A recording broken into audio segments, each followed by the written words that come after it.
Hey everyone, this is Nikachu, and this is going to be sort of an unusual video for my channel, but I want to talk about the danger of tournament reports online. Some carry more weight than others, and I just want to say that you should take these tournament reports with a grain of salt, especially the deck lists. You have to evaluate them properly, and what better way to emphasize all that with my own tournament report that I'm about to tell you right now. So, if you guys didn't know, a few weeks ago, I won a Grand Prix trial. The format was Legacy. It was for Grand Prix Vegas. I've got my buys. Super awesome. It's actually buys for all the Grand Prix. I've got 2 buys for the Legacy GP, the Limited GP, and the Modern GP. So it's fantastic. So here's the list that I played in the tournament. More or less the exact same thing as you saw in my previous Legacy series, but I switched up just 2 cards on the sideboard for Echoing Truth because I knew that there was some Ensnaring Bridge Tezzeret deck in my meta, and I really didn't want to be too weak to that. So let's get on with the tournament report. So I make top 8 at this Grand Prix trial, and in the quarterfinals I'm up against Andrew Day 2 Dryden, who's playing Burn, and we had a real nail biter of a match because he won game 1 fairly easily, but in game 2 he put me down, I think, to 1 life, 1 or 3, so, something to the effect that if he top decked anything that I was gonna die. But unfortunately, he didn't top deck that thing that he needed. I had played and then equipped Umzao's Jite. I got in for damage. I gained some life, and he could not come back from that. And in game 3, I just ended up winning. I just rolled him. He didn't seem to have cards in his hand that he needed, and I had everything that I needed. So in the semifinals, I was up against Infect. Boy, was that dangerous because I got turn 2'd. Like I was on the draw. He played, I think he played Glistener Elf into just a bunch of pump spells like Invigorate, and I was killed instantly.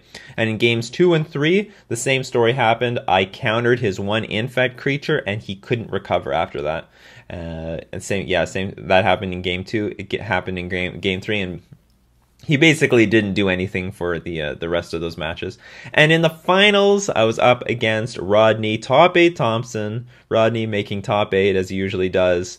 And I end up winning that match. He was on Bug Delver. That's what he was running on, Bug Delver. He was actually going to be playing a non-bow before the tournament, Nimble Mongoose and Deathrite Shaman, both in the same deck, but I convinced him to take out the Nimble Mongooses, put in the Tarmogoyfs. Tarmogoyfs seemed to work out really well for him. He said he really liked it. And so yeah, so I won the Grand Prix trial. I got first place. I got the buys. I don't know, I won a bunch of boosters and so on. Now that is the tournament report, but what is the reality? What is the truth to this tournament report? Because there's always there's a lot of truth to a lot of tournament reports that aren't being expressed, and so this is how I'm going to say it right now. Here it comes. This tournament started off with actually 6 people. Only 6 people showed up. We didn't have enough to start the tournament. We need at least 8 for the Grand Prix trial to fire. And for that to happen, we convinced someone who was around the store to join the tournament. And he was going to be playing a budget version of a Legacy deck. And we also called up a Commander player down the street to water down one of his Commander decks so that he could enter the tournament. And that's basically what he did. He took like a 100 card Commander deck, took out 40 cards, gave it to the judge, asked him, "Is this tournament legal?" He said, "Yeah." And well, because he didn't know what the banned list was for Legacy. He doesn't play Legacy often or at all. So we got 8 people. When you have 8 people, you automatically have a top 8. There's no Swiss. You just play it out from there. And my only real match was against Andrew. That was a hard-fought match. But in the semifinals, when I was up against Infect, this Infect player, first off, the deck was completely budget. It was not playing Tropical Island, it was playing Breeding Pool. I also believe it didn't play any counter spells. It didn't play Force of Will or Daze or anything to protect itself. And also, of course, it didn't have any expensive cards in the deck. So when I countered his creatures, he couldn't defend himself. Any counter spells were going to be live against his creatures so long as I countered them. It was just mostly pump spells. And he, of course, helped me beat him because he was fetching out breeding pools and so on in games 2 and 3 when they weren't tropical islands. Not to mention, this Infect player was the guy that we convinced to just jump into the tournament, so he's completely unfamiliar with the Legacy format. And then in the finals against Rodney Top 8 Thompson, he actually just conceded to me.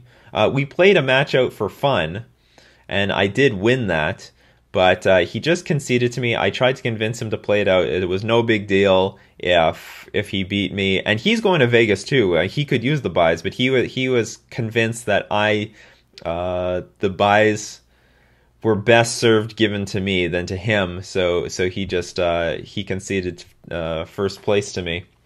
And that is for me, that is an empty tournament. It was a very empty victory, because I feel like I only played one real match against Andrew in the quarterfinals against Byrne. There was no Swiss, so I basically played 2 matches. One of them was against someone who didn't know the format and was playing a budget version of an archetype, and then I didn't even do anything in the finals to earn these buys. And you know what? This happens often with Grand Prix trials, like very often, like, you have no control over who shows up or how many people show up or whatever. So very often you get these like really small Grand Prix trials. But the weird thing is that, you know, there's like, it's a 10-player tournament and there was a top 4 and someone won. And then people start asking, well, what was your list? This is so exciting. But what does it matter about the list? Because it was a very tiny tournament. It wasn't very competitive. And it doesn't really matter. Like, so this Legacy list that I showed you, it doesn't matter. It doesn't matter at all. It's just, I can't say with any validity that this list is strong whatsoever, because I mean, we did go 5-0 in that Legacy league, but I feel like I probably got pretty lucky, or I just feel like my opponents didn't really do anything.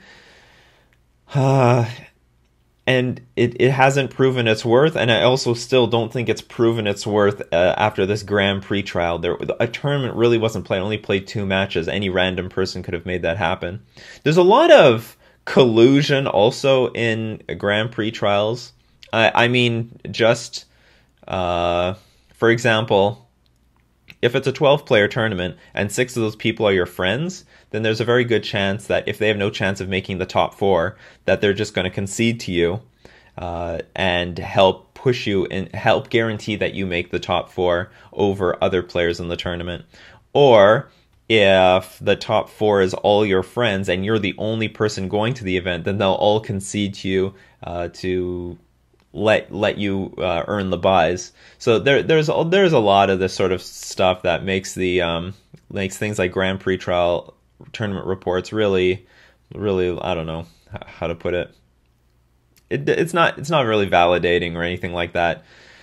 I mean, I don't want to discourage tournament reports. I mean, they're great, you know, congratulations anyway. It's just from the learner's perspective, you shouldn't give it so much weight, because there's so much of a story that might not be told behind the scenes. That's all. That's all I want to say. You know, it's fun. It's great to brag about winning tournaments. You know, it's great to, you know, show your success and join the success of a lot of people.